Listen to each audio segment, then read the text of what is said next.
Mateus capítulo 4, versículo 23. Enquanto você procura, vou me apresentar. Meu nome é Jean Bertier, eu sou de Rio Pardo, de Minas, lá no norte de Minas Gerais. Sou fundador e moderador geral da comunidade e esse ano está completando 10 anos. Comunidade Missionária Gratidão. Temos como carisma distribuir a misericórdia recebida, as ovelhas perdidas da casa de Israel. Como apostolado, nós temos casas de recreação masculina e feminina, temos pessoas que fazem visita na cadeia, no hospital, e também temos um apostolado de trabalho com criança e adolescente em risco social de 7 a 17 anos. Eu quero fazer uma observação antes da pregação, que não vai ter nada a ver com isso que eu vou falar, mas eu achei muito interessante porque eu estou acompanhando, estava acompanhando o debate público sobre a questão do aborto. E no primeiro dia de debate, já na primeira fala, a ministra da Saúde, que eu nem sei o nome da abençoada, graças a Deus, ela colocou uma estatística lá que me fez pensar muito. Porque nada é construído do nada, a não ser Deus que pode fazer isso. Então, se chegou no ponto das pessoas estar lutando para que o aborto se legalize, e isso já vem, de certa forma, há muitos anos sendo introduzido inconscientemente na vida da pessoa. O diabo age de tal maneira que ele vai impondo. E quando ela falou sobre essa estatística, eu tive certeza que essa mentalidade de querer legalizar o aborto, ela já está implantada na maior parte da sociedade inconscientemente. Porque ela disse assim, ela disse com todo orgulho, ela disse assim, que o Brasil está em primeiro lugar no ranking do mundo inteiro em distribuição de métodos anticonceptivos. Modelo do mundo inteiro de métodos anticonceptivos.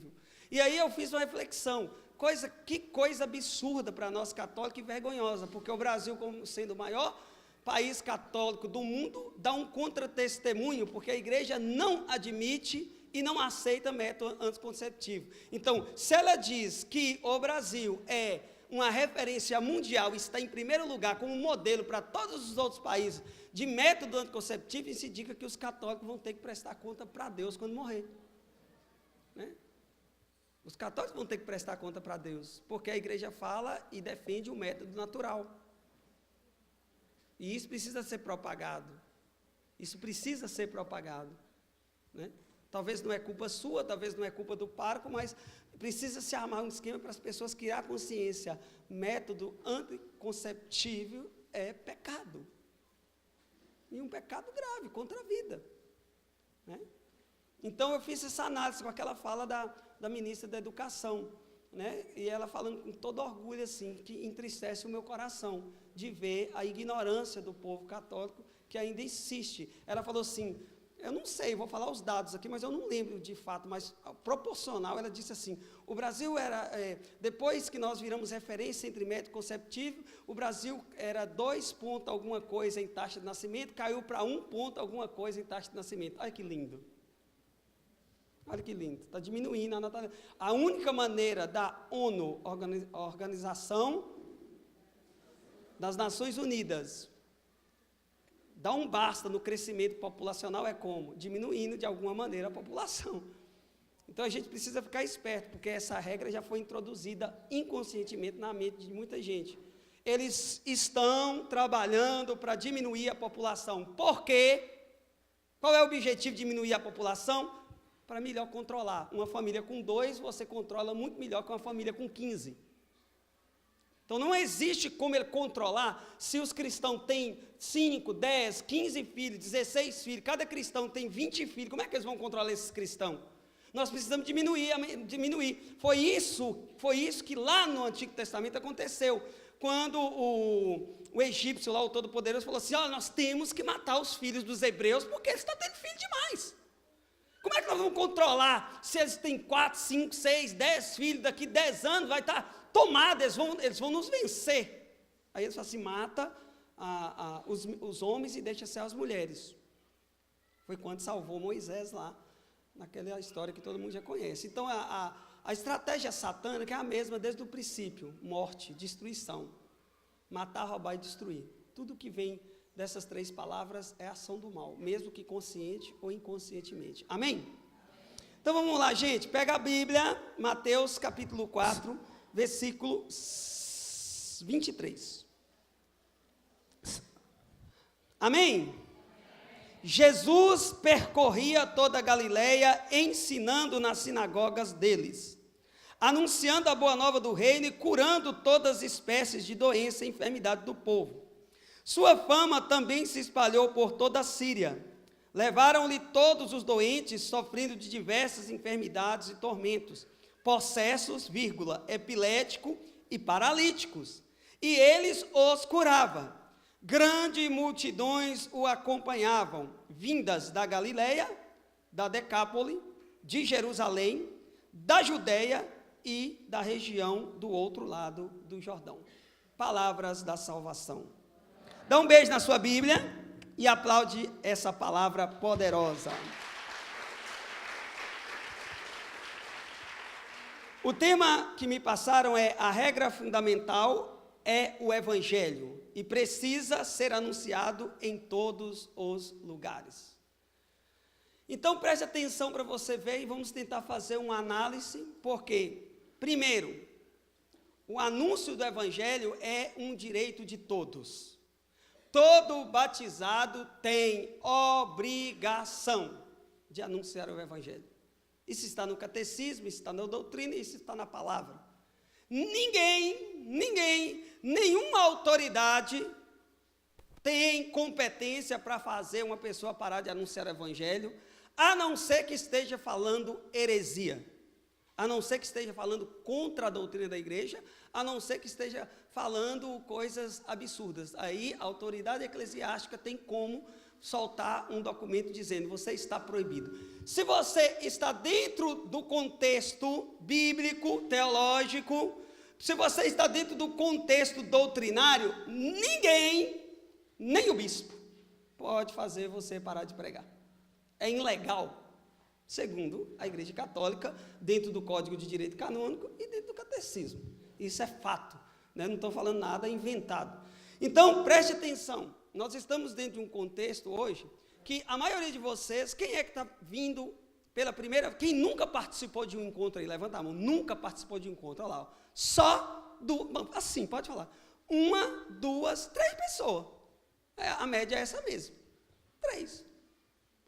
Então nós não estamos pregando para pessoas, entre aspas, que vêm aqui para ouvir falar do primeiro amor, não é isso.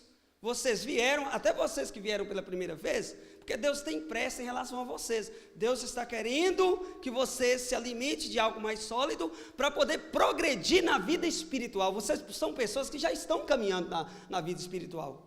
Mas muitos de vocês não conseguem evoluir. Vocês querem, vocês tentam, vocês choram, mas é como se estivesse patinando no mesmo lugar. Por quê? Porque falta de orientação, falta de quem conduza, falta de um pastor de alma. O rapaz perguntou assim: você é pastor? Eu falei: sou, de alma.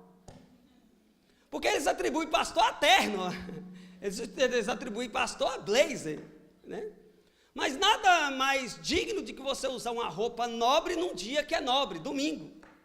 Porque domingo é dia do Senhor, né? E a gente precisa valorizar as coisas do Senhor a partir de nós mesmos, né? É lógico, eu quero causar uma boa impressão para vocês também. Daqui a pouco eu tiro e a gente começa a gritar, não tem nada a ver. Porque você nunca vai imaginar um cara de terno e gravata gritando, escandaloso, quebrando tudo. Eu mandei tirar um ambão. Oh, gente, o povo é muito doido. Um ambão da palavra ali tem um espelho em cima. Olha que loucura. Assim, sabendo quem eu sou, nunca deveria acontecer isso.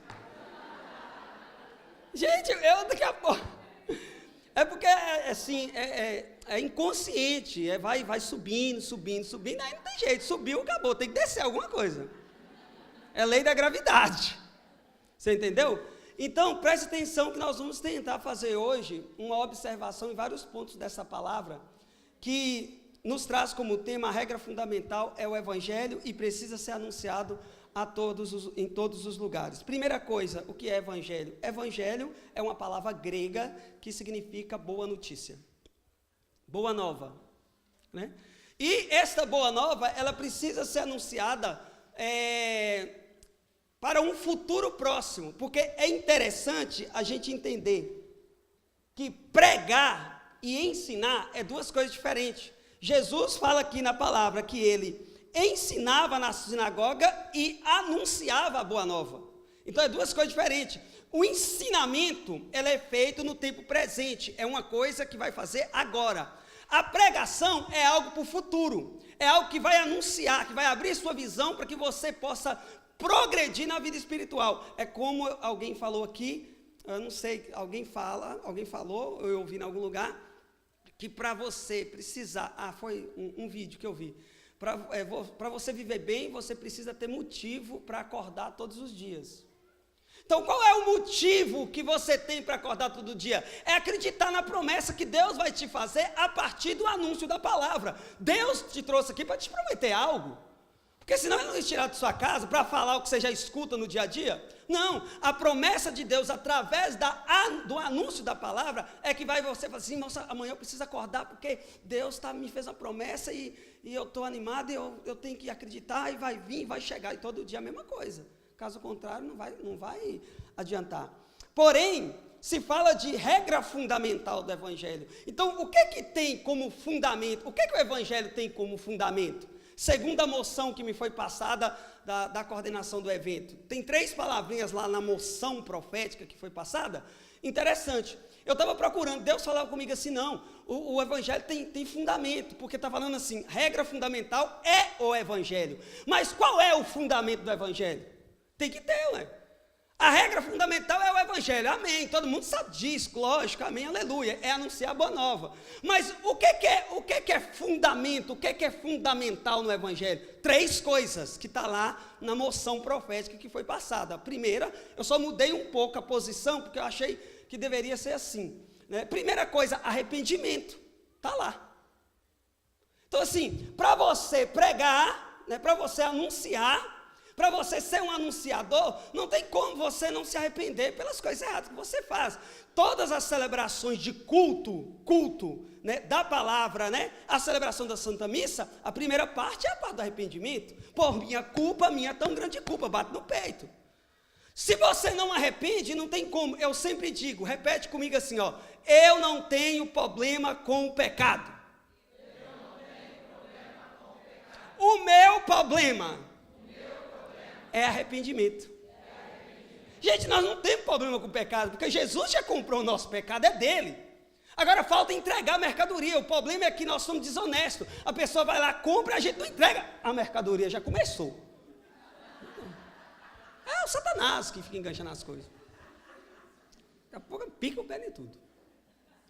Então, Jesus já comprou o nosso pecado e a gente não quer entregar. O padre falou aqui, né, na celebração, coisa interessante. Mas eu vou complementar o que o padre falou. Eu esqueci o nome do santo que ele citou, mas eu já sabia daquela história. Mas eu sabia assim, ó. Me dê o que é meu. Jesus, me dá o que é meu. Aí falou assim, eu te dei, me dá o que é teu. Aí o santo falou assim, eu já te dei minha vida. Ele falou assim, não, a sua vida já é minha, não é sua. São Jerônimo, isso. São Jerônimo, me dê o que é teu, Jerônimo. Jerônimo falou assim, eu te dou minha vida. Ele falou assim, não, sua vida já é minha. Me dê o que é teu, Jerônimo. Eu te dou o meu tempo. Não, o seu tempo é meu, eu que sou dono do tempo. A única coisa que é meu e que não é de Deus é pecado, porque Deus não tem pecado. Então a gente dá tudo, mas tudo já é de Deus. A única coisa que Deus não tem e está pedindo para Jerônimo, vai Jerônimo, me dá. E Jerônimo, olha, Jerônimo é um cara espiritualíssimo, né? Daqui a pouco Jerônimo agora está aí na sinuca de bico. Até que por fim Jerônimo falou assim, então o que você quer, Senhor? Sim. O seu pecado, porque eu não tenho. Então, se você me dá o seu pecado, eu já comprei. Gente, a gente precisa aprender a ser honesto. O problema está na honestidade. Olha, eu fiquei decepcionado comigo mesmo. A gente tem que pregar a partir de uma realidade própria. A gente não tem que pregar baseado na vida de ninguém, porque a gente não conhece o coração de ninguém. A gente tem que pregar baseado num sentimento próprio, porque quem conhece o nosso coração além de Deus é nós mesmos. Então, eu fico falando de honestidade, e eu fiquei decepcionado comigo. E nós temos que mudar essa realidade, Badu, Dinho, todo mundo, nós temos que mudar essa realidade. Por quê? Porque eu nunca tinha ido no Congresso da Renovação Carismática de Minas, né? E aí, como não deu certo eu viajar para Natal, eu falei assim, eu vou, porque no domingo eu tenho missão em BH, participo do Congresso. Só que, tipo assim, o Congresso é R$35 a inscrição, fora almoço e janta, fora que você tem que ter um lugar para dormir. E eu fui preparado. Aí, quando eu fui fazer a inscrição, encerrou a inscrição. Aí, alguém da organização, a gente é amigo, o pessoal da organização, disse assim, nada, olha, a desonestidade já começa aí, ó. Começou, encerrou, não está encerrada a inscrição? Encerrou a inscrição. Aí, o cara que organiza o evento, você liga para ele, queria tanto ir, velho, e tal. Que nada, não tem negócio de inscrição não, você pode vir que você entra. Já é desonesto. Não, a gente ri porque é uma coisa, assim, a gente precisa entender aonde que está a raiz do problema. Aí, beleza, eu falei assim, eu gosto desse tipo de cara, é dos meus, que eu sou desonesto também. Ué, é dos meus. A gente já fala, esse é bom, é dos meus, é dos nossos. Nós somos desonestos também. Aí, beleza. Aí, pra você ver, gente, eu fico impressionado como que está impregnado essas coisas dentro da igreja. Máximas do mundo. Aí você chega no evento, achei tão engraçado. Chega eu e o missionário. Tinha 3 pessoas, 2 pessoas, eu e o motorista. Chega no evento, já começou o evento, desde sexta, nós chegamos sábado, 11 horas. Quando a gente chega no evento, já tem 2 pessoas combinadas na porta do evento, que você chega e eles já colocam a pulseira na sua mão, despistada assim, ó. Tipo assim, pode entrar. Não fala que você tem que pagar nada, não dá nada. É tipo assim, nós já estamos sabendo do esquema. Aí eu fiquei meio assim, mas eu fiquei feliz, economizei 35, mais 35,70. Mas aí eu fui, participei do evento e tudo, e o problema da gente ter vida de oração é esse, porque Deus não vai mentir para a gente. E aí eu vi assim, o tanto que eu sou desonesto, e colaboro com a desonestidade dentro da igreja. Porque as pessoas nos deu comida de graça, deixou a gente entrar de graça, só por conta de amizade, e eu fiquei devendo favor para eles. Quando tiver um evento lá em casa, que não tiver vaga, que não tiver condição dele, eu falo, pode vir que eu deixo entrar do meu jeito. A desonestidade está impregnada no nosso meio. A gente precisa ser honesto com a gente mesmo, com Deus. Acabou. Tanto para um como para outro. Se é 35, vamos para... Não, eu prometi, depois desse evento, eu prometi para mim mesmo. Pode ser o preço que for. Não precisa. Eu quero pagar. Sabe por que eu quero pagar? Porque eu sei que tem um custo, eu não sou melhor que ninguém, e eu estou sendo desonesto com quem pagou. Muita gente ali vendeu alguma coisa para ir, gente. E aí que está o problema que a gente descobre, por que Deus não nos perdoa? Por quê? Porque nós somos desonestos. Por que Deus não nos perdoa? Porque nós não entregamos a mercadoria que Ele comprou. Qual é a mercadoria que Ele comprou? O pecado. A gente não entrega, a gente fica despistando, a gente fica adiando para entregar. Por quê? Porque eu sou orgulhoso, porque eu sou vaidoso, porque eu sou cheio de luxúria, ninguém pode saber que eu caio, que eu peco. E aí eu fico protelando a entrega da mercadoria. Jesus comprou o nosso pecado a preço de sangue. Só falta a gente entregar a mercadoria. O problema é esse. Eu sempre digo, nenhum de nós batizados... Nenhum de nós tem problema com pecado. Nenhum de nós. O problema do pecado já foi resolvido há muitos anos. Nós temos problema com arrependimento. Com arrependimento. Porque não existe nenhuma vez que você se arrepender que Deus não vai perdoar. Não existe nenhuma vez. Não existe nenhuma vez que você chorar pelo pecado cometido que Deus não vai te consolar. Não existe. O problema é que a gente insiste em provar para o povo que a gente é forte. E na verdade nós não somos nada. Duas coisas que eu ensinei para meus meninos. Ó, nós não temos problema com pecado, amém. E nós não temos problema com derrota. Nós não temos problema com derrota, gente. A única pessoa derrotada na Sagrada Escritura é Satanás. Aqui, ó. Você pode ler as Sagradas Escrituras de Gênesis, Apocalipse, todas as situações degradantes. Quando o povo ia ser derrotado, Deus se levantava e vencia. Não tem nenhuma derrota do povo de Deus aqui, ó. Nenhuma. O diabo, ele tem feito isso na mente do ser humano, convencendo que nós não somos capazes. O padre Fábio de Mello falou, o Betinho falou, o padre Edson falou hoje, e eu estou repetindo, porque é vontade de Deus que eu repita, porque ele está inserindo na mentalidade humana que a gente não é capaz, que a gente não é capaz, que a gente não é capaz. Capaz não é ele que não é capaz mais. Caiu, levantou. Ô monge, o que você faz no mosteiro? Cai, levanta, cai, levanta, cai, levanta, cai, levanta, cai, levanta. Pronto, cai, levanta. Porque o dia que Deus chegar e te pegar no chão, e a vida toda você caiu, levantou, caiu, levantou, caiu, levantou, caiu, levantou, caiu, levantou. O dia que Deus te pegar no chão, chegou Deus, você está no chão, Ele vai segurar na sua mão e pôr de pé e falar, a partir de agora você não cai mais nunca. Você pode ter certeza disso. Porque Ele viu você caindo e levantando, caindo, levantando, caindo, levantando, caindo, levantando, caindo. Não existe nada mais humilhante do que você cair, levantar, cair, levantar, cair. Ah, o cara sem vergonha, caiu, levantou, caiu. Ah, o cara não quer nada, caiu, levantou, caiu, levantou, caiu, levantou, caiu, levantou. Não larga da mão de Deus. Não larga, não larga. Não larga, pode falar, pode. O diabo vai usar todas as estratégias. É vagabundo, não quer, e não tem problema. Cai, levanta, cai, levanta, cai, levanta, cai, levanta.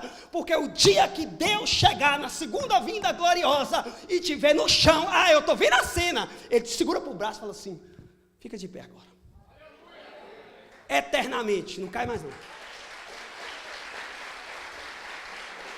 Mas o problema é que Satanás quer convencer que você não pode cair, levantar, cair, levantar, cair, levantar, porque é coisa sem vergonha. O problema é esse. E a gente se autoconvence que nós somos sem vergonha. Sem vergonha é o diabo, que é mentiroso. Satanás. Então aqui na palavra a gente está vendo duas coisas interessantes. Jesus que percorria. Por que a palavra percorria? Porque Jesus não gosta de ninguém preguiçoso. Percorrer é de gente que tem aptidão para fazer as coisas. Jesus não vai chamar ninguém preguiçoso. E se você tem esse mau hábito da preguiça, entrega para Deus, através do jejum. Preguiça só se vence com jejum, gente.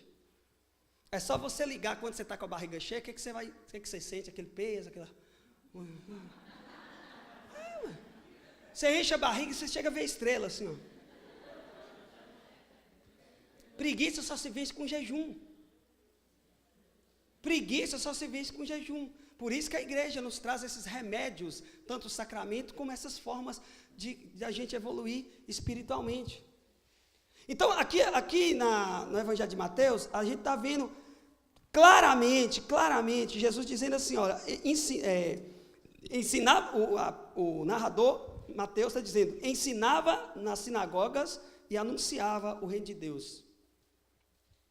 Né? São duas coisas diferentes que nós precisamos fazer. Anunciar e ensinar. Eu gosto muito de ensinamento. Porque eu acho que o ensinamento, eu não acho nada. Achar é coisa do Satanás. O ensinamento o ensinamento é. Aquilo que nos faz subir de degrau em degrau. Até chegar aonde a gente precisa chegar. Aqui a gente vê Jesus caminhando, percorrendo, andando.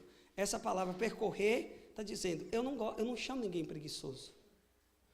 Agora a gente precisa perceber que o fundamento é o arrependimento. Se eu não me arrependo, eu não tenho moral para falar e pedir alguém para arrepender. E sem arrependimento a graça não vem. Sem arrependimento a nossa oração é infrutífera. Né? Porque toda oração ela só vai dar fruto a partir do arrependimento. Eu errei. Eu pequei, me perdoa. Durante o ano, quantas vezes a gente faz isso? Dentro da igreja, com os missionários. Lá em casa a gente tem essa prática, vira e mexe, a gente lava os pés uns dos outros. Para pedir perdão, né? Me perdoa, porque eu errei. Esses dias mesmo eu estava fazendo estava tendo uma ação dentro da comunidade como fundador, porque a gente acha que o fundador, que a gente manda, a gente pode fazer o que quiser. A gente tem essa mentalidade, eu sou fundador, eu faço o que quiser. Mas graças a Deus eu sempre formei meus missionários para não aceitar nada que é incorreto. E quando eles veem alguma coisa que eu estou fazendo errado, eles usam da metodologia que eu ensinei eles, que eu uso com eles. Você fala assim, você acha certo? Quando você vê alguém errado, não precisa mostrar para ele que ele está errado, porque a consciência dele, você sabe que ele está errado. Todo mundo sabe. Quando a gente erra, todo mundo sabe. Mas você chega educadamente e fala assim, você acha correto o que você está fazendo? A pessoa vai falar, lógico que eu acho. Mas quando ele pôr a cabeça no travesseiro, a consciência não erra. A inconsciência existe a verdade. Eu participei de uma terapia que lá, os psicólogos cristãos, eles dizem assim, o inconsciente não mente. Dentro do inconsciente existe só verdade. E todo inconsciente sabe o que é certo e o que é errado. Basta você estimular ele a te revelar. Porque o inconsciente às vezes não te revela o que é errado ou certo, porque você resiste. Eu estava fazendo a terapia, interessante. A psicóloga perguntou assim, foi perguntando, aí minha mente travou, não consegui ver mais nada. Aí ela pegou assim, pergunta aí para o seu inconsciente, por que você não quer ver? Por que você não quer ver? Eu perguntei assim, por que eu não quero ver? O inconsciente respondeu, porque eu não quero mudar. E eu falei coisa assim, ele está falando que é porque eu não quero mudar. Então quer dizer que você travou a mente porque você não quer ver as outras coisas, porque você não quer mudar, né? Se você quer mudar, eu falei, lógico que eu quero, então agora veja, eu vi. Olha para você ver. Então essa realidade de arrependimento é algo que a gente precisa se acostumar, porque nós não fomos educados a arrepender. Nós não fomos doutrinados nem dentro de casa e nem na igreja a se arrepender. E nós precisamos fazer esse exercício diário de arrependimento, tanto é que os grandes santos, os místicos da igreja, paravam várias horas do dia para fazer o quê? Para fazer uma avaliação. Eles paravam em várias horas do dia para poder fazer uma reflexão. De cedo até agora, o que é que eu fiz de errado? Senhor, me perdoa. Pensamentos, palavras e omissões, gente. É muita coisa. Quando você deixa de fazer um bem, você comete um erro grave. E você precisa se arrepender. Meu Deus, por que eu não dei carona para a pessoa? Por que eu não dei carona para ela? Deixei de fazer o bem. Por que eu não ajudei a pessoa a carregar um peso? A pessoa está lá, carregando um peso, você passa e vê a pessoa carregando um peso. Ah, paz de Jesus, que paz de Jesus é essa, desgraçada? O cara está lá morrendo, paz de Jesus, caiu em cima do pé dele, pá, paz de Jesus. Não, uma paz de Jesus que não tem nada a ver com aquilo que Deus quer para a gente. A melhor forma é você parar, irmão, peraí que eu vou te ajudar. Ajuda a pessoa. São Paulo não erra. Quantas vezes eu deixei de fazer o bem que queria para fazer o mal que não queria? E a gente tem que exercitar, é um exercício para a vida toda. Então, o primeiro fundamento do evangelho é o arrependimento, porque se não começar pelo arrependimento, as outras coisas não funcionam. Não funciona, a música não funciona, a pregação não funciona. A pregação não funciona, o ensino não funciona, o seu ministério não funciona. Eu achei uma coisa muito forte o que eu vi. Tem hora que o Facebook serve para alguma coisa. Tem hora. Eu vi uma frase de um padre que eu trouxe essa frase para o meu coração. E eu não lembro o nome, não lembro, só vi lá no Facebook e falei, cara, que mistério é esse? Às vezes a gente quer falar alguma coisa e não acha a palavra. Aí quando a gente vê, é isso aqui que eu quero falar. Ele dizia assim que a unção e a pregação, ela não tem efeito nenhum quando não existe caráter. Porque a unção vai cair, o óleo vai ser derramado, vai vazar pelas rachaduras. Olha aí, gente. A unção vem, a pregação vem, todo mundo, mas vaza. Pelas rachaduras, falta de caráter. Não tem testemunho, que é aquilo que o padre falou, não tem testemunho. O contra-testemunho, ele falou uma palavra maravilhosa, eu até anotei na mão, esteriliza a palavra que tem que ter eficácia. o contra-testemunho, ele esteriliza enquanto o testemunho arrasta. O testemunho da convicção naquilo que é verdade. As pessoas falam assim, nossa, ele prega com autoridade. Que autoridade? A autoridade da vida, porque a palavra se fez carne. Se a palavra que nós anunciamos não se fizer carne, é mentira. O verbo se fez carne. O verbo se fez carne. A palavra só é palavra quando é lei. Agora se tornou espírito, se tornou movimento, ganhou vida. Agora sim, agora eu estou vendo. Eu não estou só ouvindo, mas eu estou vendo. Gente, uma coisa espetacular. Eu sempre perguntava para Deus,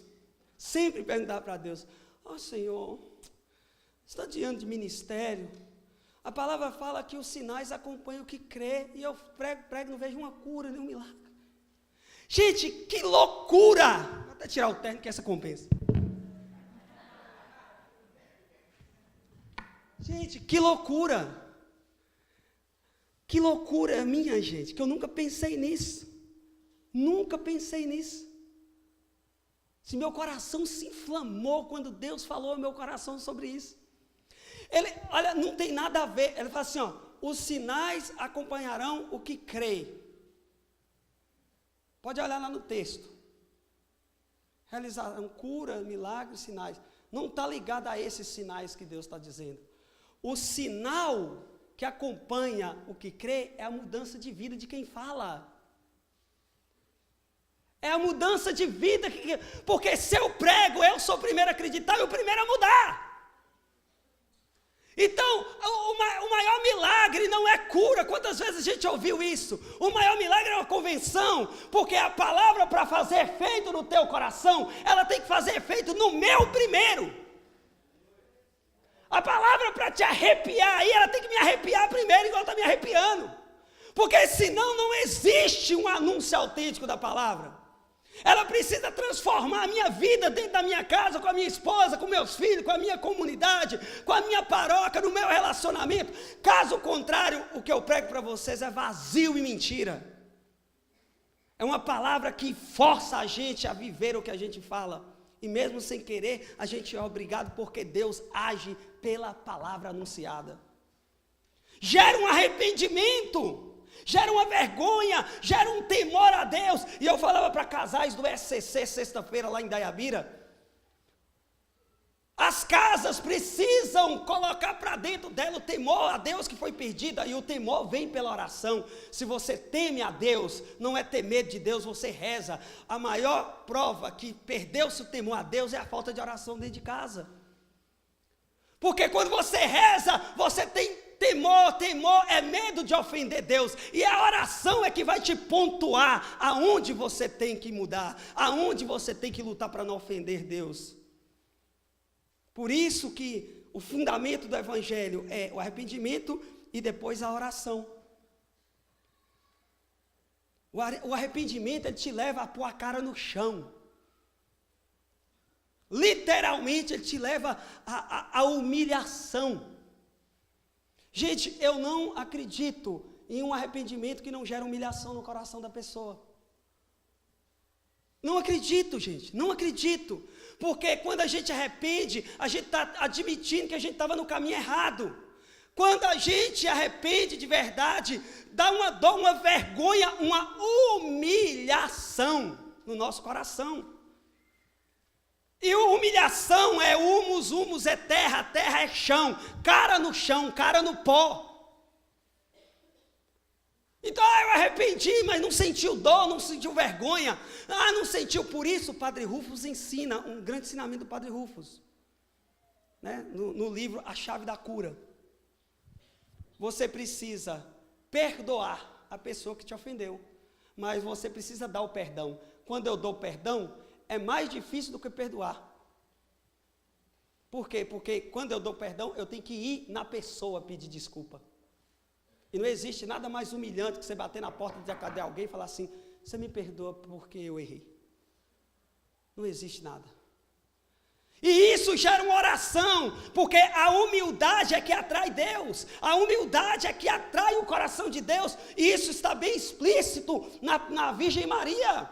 O que atraiu Deus foi a humildade da serva dele, foi a humildade que destrói o trono dos poderosos, e que ainda continua destruindo, mas eu estou preso ao meu orgulho, à minha vaidade, à minha luxúria, e isso é um problema para a sociedade atual. Uma sociedade, como o padre diz, consumista. Então, olha, como o fundamento do evangelho, o arrependimento e a oração. E isso precisa ser bem pontuado. Quando a palavra de Deus fala aqui no evangelho, a sua fama se espalhava. Gente, uma coisa que me dá muita angústia, de verdade, né? É a metodologia que se adotou para anunciar a palavra de Deus. Eu não sei, eu ainda estou discernindo isso ainda dentro do meu coração, se é um mover para o tempo ou se é realmente uma estratégia do diabo para nos dispersar para aquilo que Deus nos confiou. Olha para você ver, o contexto que Jesus vivia era uma região, ele não saiu daquela região que foi confiada para ele. Você pode pegar ali todo o contexto daquela região, ele anunciava naquela região ali assim, ó. E aí ele ia ao encontro daquela região para saber quais são os problemas daquele povo e oferecia o remédio. Nós fomos delegados para uma região específica. Eu vou ao encontro do povo e aplico o remédio. Qual é o remédio? O remédio é a igreja tem o remédio. Eu ofereço à igreja nos sacramentos, nos sacramentais, no sacramento, em tudo que ela nos oferece, tudo é remédio para a alma. Só que está acontecendo uma coisa muito esquisita, e que eu falava com o Dinho, partilhava com ele, da minha angústia, porque um dia Deus falou comigo no quadro de uma parede, lá na Bahia, dizendo assim: Jean, o segredo, estava escrito no quadro, grava isso aqui. O segredo não está em você ir atrás das borboletas. O segredo está em cuidar do jardim para as borboletas virem. A gente está atrás das borboletas, fala, vamos para o meu jardim, vamos para a minha comunidade, vamos para o meu... Chega lá, não tem flor, elas vão embora. Não tem nada, porque está jogado, porque eu não cuido. E aí eu entendi o que Deus estava dizendo comigo. Ah, meu filho, se tem uma coisa que eu não sou... desobediente, assim, no sentido do que Deus falar, eu faço, mesmo que doa. E eu falei, meu Deus, olha aí, cara, o segredo é esse, eu vou cuidar do jardim e não preciso nem chamar, elas vão vir, porque vai ter flor. Borboleta gosta de flor. Por isso que Jesus deu tantos exemplos com o povo do campo, com a semente. Porque o segredo realmente está na natureza, porque a natureza, ela segue o mover de Deus. O desequilíbrio da natureza não é por culpa de Deus. Deus criou a natureza equilibradíssima. O pé de manga tem época para dar, o pé de laranja tem época para dar, o pé de umbu tem época para dar, o pé de limão tem época para dar, tudo tem para dar. Plantou, colheu, nasceu, não é o ano todo. É um equilíbrio. Outono, inverno, verão. Outono, inverno, verão, primavera. Se você buscar nos monges de antigamente, eles jejuavam de acordo com o tempo, a estação do ano, porque eles dizem que cada estação do ano está propício para um pecado diferente, porque o seu organismo precisa mudar. Nós estamos no verão, daqui a pouco cai no inverno, se o meu organismo não muda, eu adoeço. Então a tentação do inverno não é a tentação do verão, a tentação do verão não é a da primavera, a da primavera não é do outono. E aí a gente tem que descobrir em que área o diabo ataca no tempo específico, porque o organismo do ser humano, ele foi projetado para acompanhar a natureza. E se a gente não se atentar nisso, a gente se perde, a gente vai se perdendo, por quê? Porque o segredo de uma vida cristã autêntica não está em você concentrar na vida do outro, mas entrar para dentro e descobrir as misérias que te fazem te afastar de Deus. E isso gera tempo, custa tempo. E aqui nós temos que agradecer a Igreja Católica nas pessoas dos monges, né? De São Bento, até do próprio Elias do Antigo Testamento, que eles se afastaram para poder descobrir essas coisas para nós. e a gente tem a faca e o queijo na mão e fica comendo outra coisa. O fundamento primeiro é o arrependimento, a oração e depois a missão. Os 3 fundamentos do Evangelho. Porque se você não arrepende, a oração não faz efeito. Se você não arrepende e não reza, a sua missão vai ser infrutífera. E aqui está a base do Evangelho. E que nos dá legalidade para ir aos 4 cantos do mundo. Gente, na vida espiritual, para você ir, não precisa sair, irmão Trovão. Na vida espiritual, para você ir, ide a todos os cantos do mundo. Oh, São Paulo, São Pedro, Mateus, a voz deles está ressoando até hoje, nos 4 cantos do mundo. Eles não estão materialmente, eles não estão com a perna, mas o id espiritual nos dá legalidade para a nossa palavra chegar aos 4 cantos do mundo e falar, é isso que eu quero que aquele cara está falando. É isso que eu quero. O meu pai espiritual é o São João Maria Vianney, né? E ontem o padre falando, ele falou tudo certo, não errou nada. Mas tem uma coisa que o padre esqueceu de pontuar, muito importante. Ele até falou, mas não falou o número certinho. São João Maria Vianney chegou em Arce com 200 pessoas. Um ano depois, as 200 pessoas estavam convertidas. As mesmas 200. Só que o que mais chamou a atenção do mundo é porque que depois de um ano de São João Maria Vianney estar naquele lugar se tornou local de peregrinação. Visitava Arce, por ano, 30 mil pessoas para ver o santo, em vida. Gente, as pessoas vão atrás do cheiro de santidade, igual o mel na abelha. Vocês vêm aqui e não achar, eles vão lá em Truvão. Se eles forem em Truvão e não achar, eles vão em Jean. A hora que eles acharem, falam assim, aqui que eu quero. Porque o que atrai é o perfume da santidade, o odor. Por que Nossa Senhora atrai tantas pessoas para ela? Tantas. Nossa, senti o cheiro de rosa. Gente, não é cheiro de rosa. No céu não existe rosa. No céu existe santidade. O cheiro é de santidade, que se assemelha ao de rosa. Estou sentindo cheiro de rosa. E vai encostando. O cheiro que exala de Nossa Senhora é o cheiro de santidade que nos atrai como a abelha ao mel. Pronto. E como ela é o vaso honorífico, o pote está cheio, a gente fica lá bebendo. Então nós precisamos amadurecer na fé, sair da superfície, porque Deus está querendo preparar você para a segunda vinda gloriosa de Jesus. E nós estamos de fato num tempo muito difícil e que vai ficar mais difícil ainda. E somente aqueles que estão sendo preparados, o resto de Israel, é que vai sustentar até o final. Mas para isso, nós temos que conscientizar vocês, nós quem? Pregadores, fundadores, missionários, que as coisas, elas ultrapassam a razão humana, a matéria. E a gente não pode mais ler a Bíblia e ver do jeito que está escrito, nós precisamos buscar um significado espiritual das coisas. Percorria, anuncia, Jean, eu vou anunciar sem sair da minha casa. As pessoas vão ter notícia que lá na Bahia, que aqui no Rio, tem alguém espiritual que vai resolver o seu problema e as pessoas vão vir atrás, vão cortar de norte a sul para ir atrás de um homem de Deus, de uma mulher de Deus. Olha, eu tenho um amigo que se você for lá, ele vai te dar o conselho tira e queda. Aonde que é? Em Minas. A pessoa pega de São Paulo, paga a passagem, vai lá. E aí ela chega lá, Jean, eu vim aqui porque eu fiquei sabendo que você faz oração, porque você é um homem de Deus, eu estou precisando de um conselho. Aí eu falo assim, minha filha, que pena que você gastou esse tanto, não precisava, bastava ler a Bíblia. Aí eu leio a Bíblia para ela, andou 1.200 quilômetros para me ler a Bíblia para ela. Porque a solução da minha vida estava na Bíblia e das outros vai estar na onde? Eu não vou dar a opinião minha, a opinião que eu dou está na Bíblia e no catecismo, na igreja. A pessoa gasta mundos e fundos porque ela tem preguiça de rezar. A solução, o GPS espiritual é a Bíblia. vire à direita.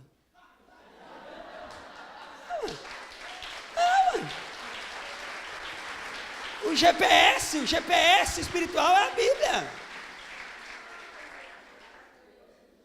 Pegue a segunda saída na rotunda.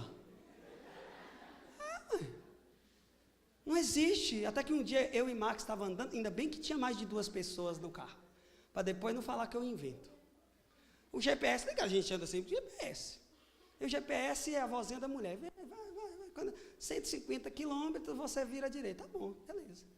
Quando está perto dos 150 quilômetros, o GPS disse assim: eu não entendi o que você está falando, glória a Deus.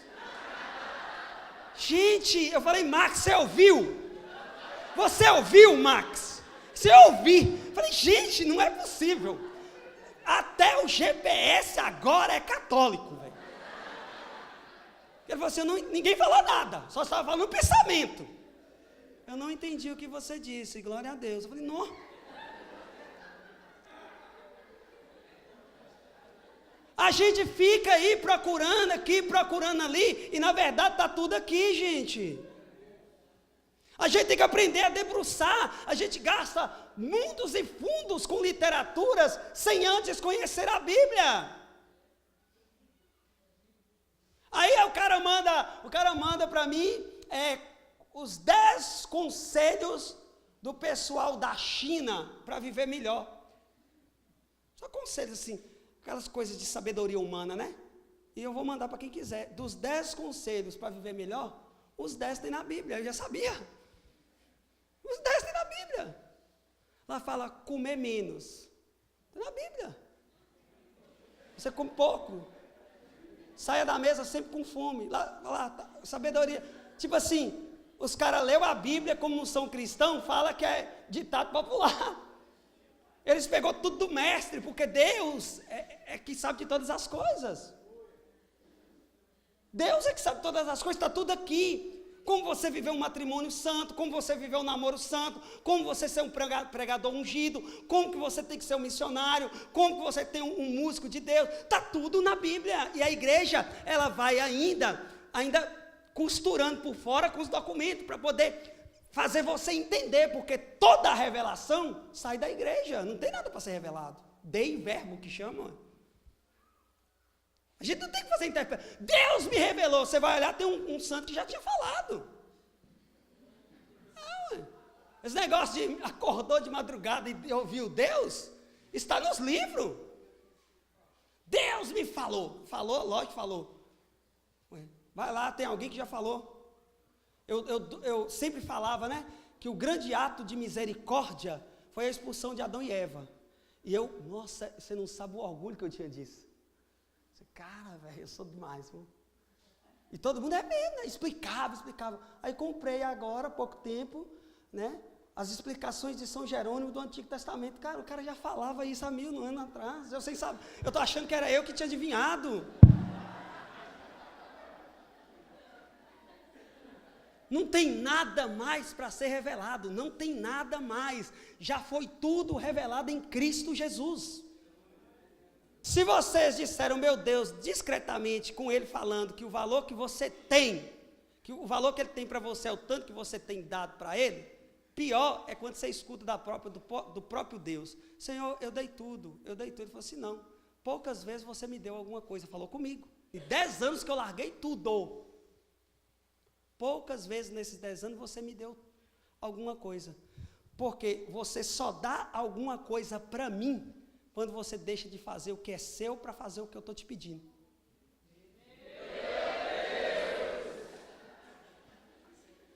Exemplo para aqueles que têm dificuldade de raciocinar. Exemplo. Peraí. Tem gente que tem que ter dificuldade de assimilar. Interpretação de texto. O que quer dizer isso? Alô? Jefferson? Tudo bom, Jefferson? Já é o seguinte, estou te ligando, velho. Vamos fazer uma visita nossa. Hoje rezar lá, o cara liberou lá. Velho, cara, você acredita que eu estou em cima da telha aqui agora, consertando na telha? Vamos fazer o seguinte, amanhã não tem nada para fazer, vamos amanhã? Quando você faz, quando não tem nada para fazer, você não fez nada. A gente só faz alguma coisa para Deus quando custa aquilo que é meu. Ah, não posso porque eu tenho trabalho hoje. Deus não merece 15 reais do seu salário.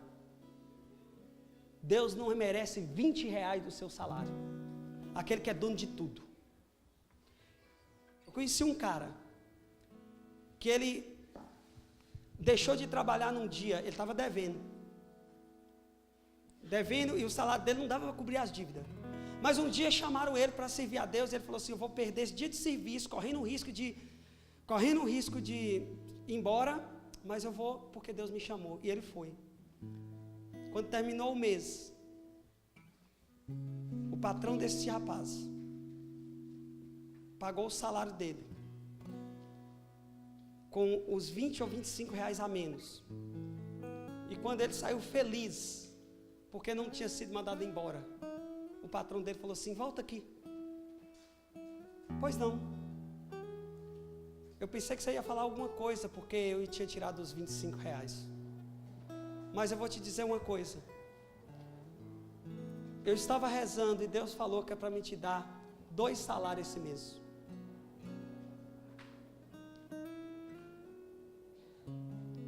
E era o valor que ele precisava para cobrir a dívida dele. Deixa eu dizer uma coisa para você. Está tudo errado hoje.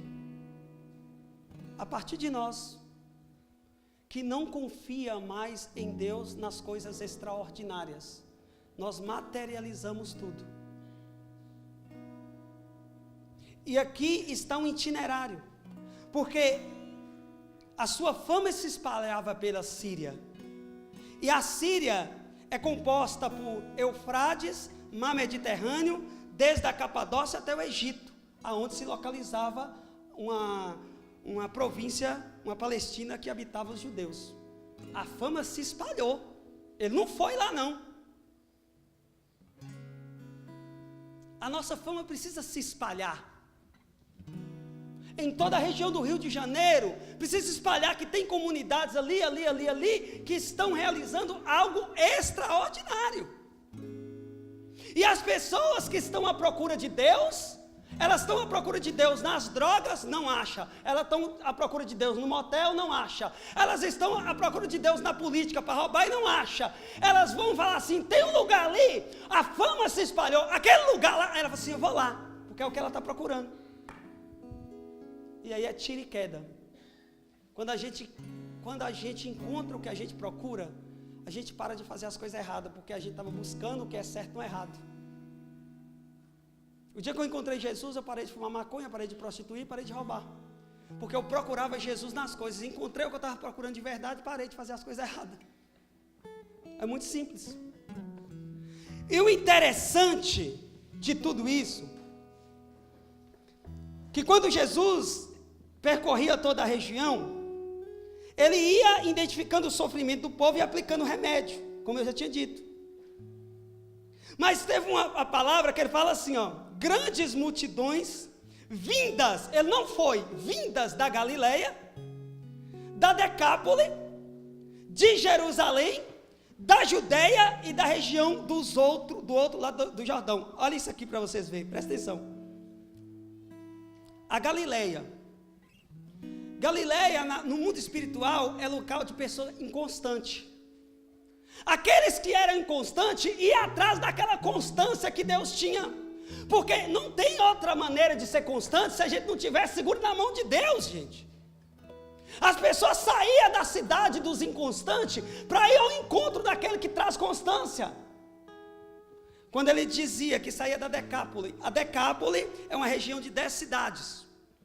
E essas 10 cidades significa no mundo espiritual que as pessoas não observavam os 10 mandamentos, viviam no pecado dos 10 mandamentos. Mas os 10 mandamentos estavam resumidos na pessoa de Jesus, porque Jesus disse: eu sou a lei. Não existe lei fora de nosso Senhor Jesus Cristo.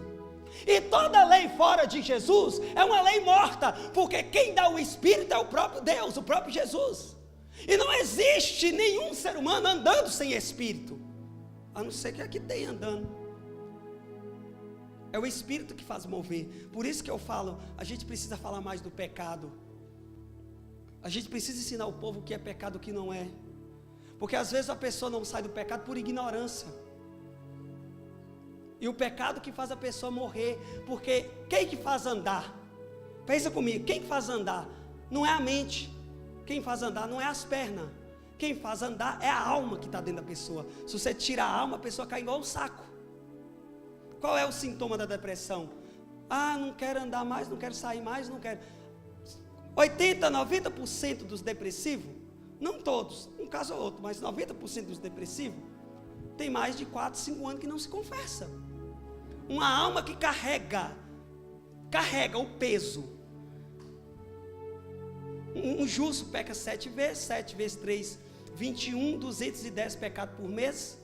210 pecados por mês vezes um ano, vai dar 2.000 e tantos pecados. Em 5 anos isso vai multiplicar, isso vai dar 12.000 e tanto. Olha, 12.000 se pecar só 7 vezes ao dia, que é justo que peca, e nós não somos nada. A pessoa está carregando 12.000 e tanto, ela não vai aguentar. E aí Jesus fala assim: vinde a mim aonde, gente? Vinde a mim aonde, gente? Vós todos que estáis cansados. Vinde a mim aonde? No sacramento. Porque você não pode ir a Jesus sacramentado em pecado mortal. Vinde a mim primeiro no arrependimento, na confissão, e eu aliviarei os vossos fardos. Nós somos católicos de fachada, católico que não crê no sacramento, católico que fala que confessa com Deus, católico que fala que confessa com Deus, pode virar protestante. É melhor para você, porque católico confessa com o padre, católico confessa com o padre. Sacramento, toca em Deus, toca em Deus. Eu dizia quando eu vinha para cá, no avião com o Padre Edson, eu falei assim: Deus me deu essa graça. Como eu sou muito devoto de São João Maria Vianney, eu estou no dia do padre com o padre do lado viajando. Eu estou andando com o próprio Cristo, a persona Christi. Gente, que honra é para mim andar com o Cristo. Que honra é para mim dizer como São João Maria Vianney: ó cegueira humana que não consegue ver as chagas de Cristo na mão do sacerdote. Que honra é para mim estar andando com o único homem na face da terra, que chama padre, que diz 2 palavras e Deus obedece. Quando na consagração, toda vez que o padre fala vinde, vem, ele obedece. Olha a autoridade desse homem. E nós aqui, na superfície, nós nada podemos fazer, porque nós estamos preocupados com as coisas da terra. Deus está separando um povo espiritual. É melhor você ir se acostumando a perder as coisas da terra, porque vai chegar um tempo que você vai ter que escolher entre as coisas da terra e as coisas do céu. É melhor você se acostumando. É coisa progressiva, aonde vai chegar um tempo que, se você for cristão, os seus bens vai ser confiscado. E aí? Todo trabalho, sofrimento, faculdade, dinheiro, sonhos de construir tudo que você construiu, se você for cristão, seus bens vai ser confiscado. E aí? E vai chegar esse tempo, porque a igreja afirma e confirma: a igreja vai terminar como ela começou. E nós devemos estar preparados para que nós não sejamos mais um a negar Cristo. A diferença, como diz o irmão Trovão para nós, é que nós é que vamos morrer. A diferença é que nós é que vamos morrer. E eu chorava lá em casa, fui fazer um vídeo contra o aborto, e eu chorava porque eu conseguia ver aquelas crianças sendo destroçadas, arrancando pedaços daquelas crianças. Eu falava: meu Deus,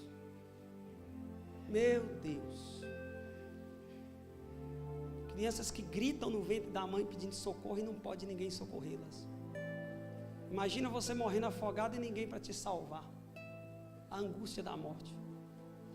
E nós, cristãos pacíficos, homens e mulheres avivados. Estamos simplesmente rezando, esperando Deus fazer aquilo que é obrigação minha e sua fazer. Você não está defendendo nada fora daquilo que a igreja pede. Os bispos se levantaram. Talvez a desculpa seria essa: mas a igreja, os bispos se levantaram, agora chegou a sua vez de se levantar. Nós não podemos mais admitir, em todas as regiões que a gente for, a gente precisa colocar como fundamento o evangelho no arrependimento, na oração e na missão que nos foi confiada de anunciar a vida, porque é o dom maior.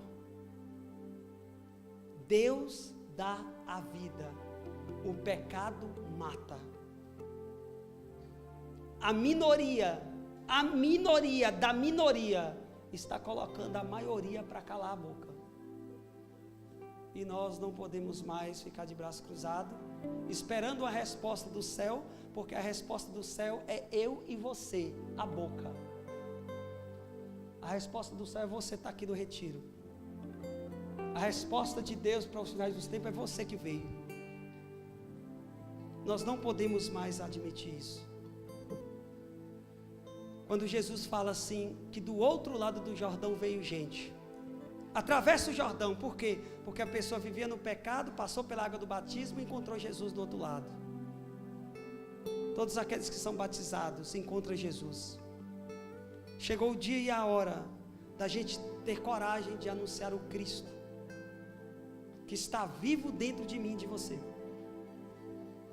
E se precisar de fato ser escarnecido, se precisar de fato ser jogado às traças, que nós sejamos, mas que nós não calamos nesse tempo de provação, onde Deus quer provar quem é e quem não é. Quanto Deus está valendo para você?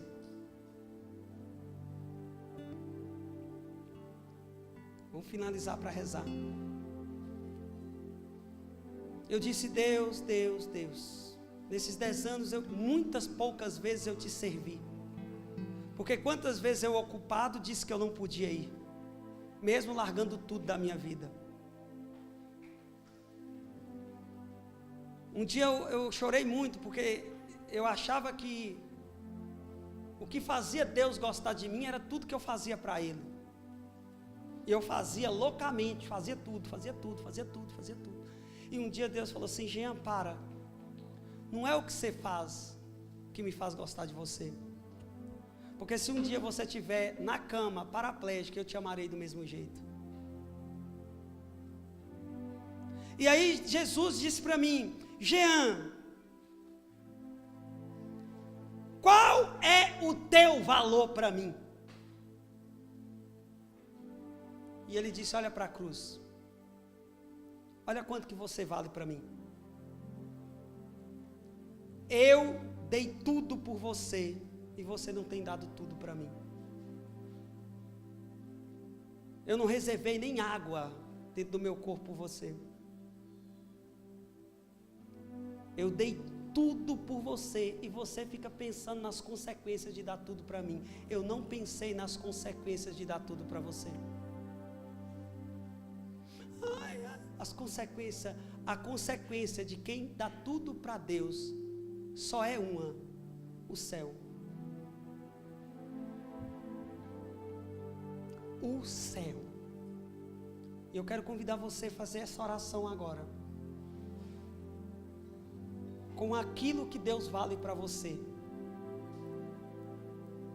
Aquilo que Deus... Senhor, olha o tanto que você vale para mim, 1 hora por dia.